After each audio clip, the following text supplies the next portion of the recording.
I was blessed with the songs that was rendered by our friends coming from the southern part of the Philippines. Sa Taguig na pala sila.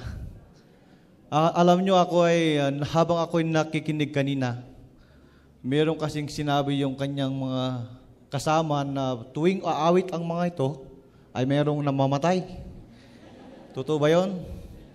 Siguro umaawit sila sa may sakit.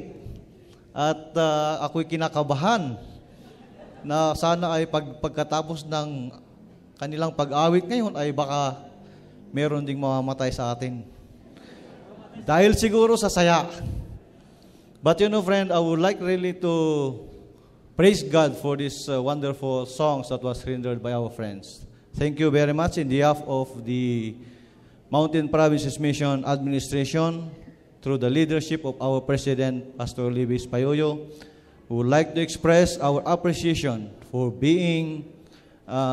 coming to our place and joining us in our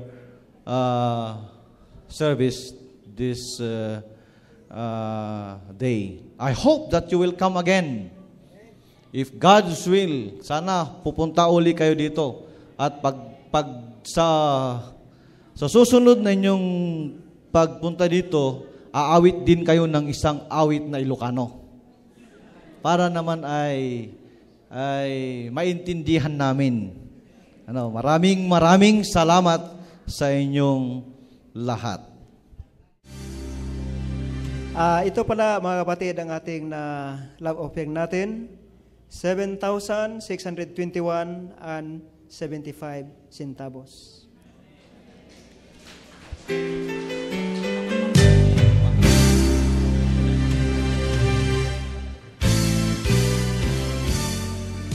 On behalf of the Board of Elders of the Baguio Central Church, mga kapatid, this Sabbath I felt so blessed and I think you are also blessed.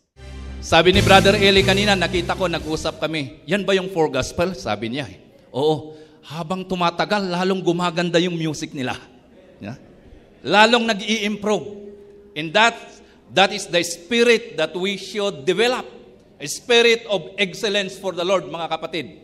Hindi porket tumatanda na tayo sa iglesia, nawawalan na tayo. Hindi. I've seen the talent, how God has used them. But they have to go through the fire. The furnace of fire. Yung mga testimony nila, they have been afflicted physically. The devil has caused them, has brought to them many trials, accidents, their health, their family problems, lahat na testing para lang bibigay sila. But through all those furnace, alam niyo mga kapatid, lalong gumaganda yung pagsisilbi nila sa ating Panginoon. So shall we all give our brethren from the four gospels a big hand?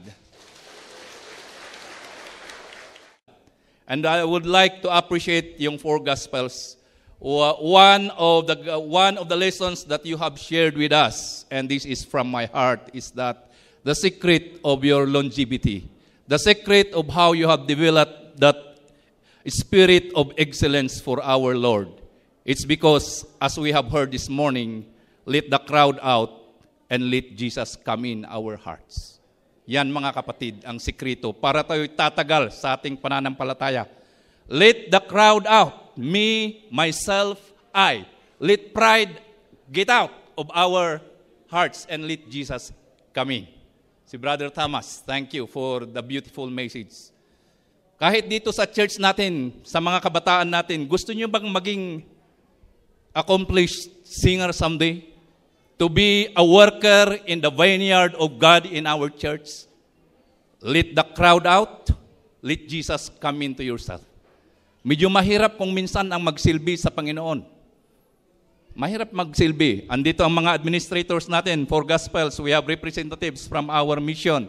Brother Edwin Olap, Director Upload, sa mga iba pa. I would like to acknowledge them. Mahirap magsilbi dahil marami tayong challenges. But if we develop that spirit as shown to us by the four gospel singers, let our pride come out and let Jesus come in. madali tayong magkakaisa. Madali tayong magkakaisa. A former worker once approached me. Sabi niya, mahirap, sabi niya, ayokong pumunta ang mister ko doon sa destino na yun. Ayoko siyang mamatay. If you let those fears out of your hearts and let Jesus come into your heart, walang katatakutan sa paglilingkod sa Panginoon. Thank you for Gospels, for giving us this lesson that nothing is impossible with God.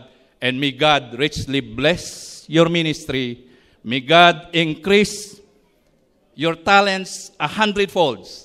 And as you have sung to us, may we all be one in going home. This is my prayer, and thank you once again. Mabuhay kayo mga kapatid.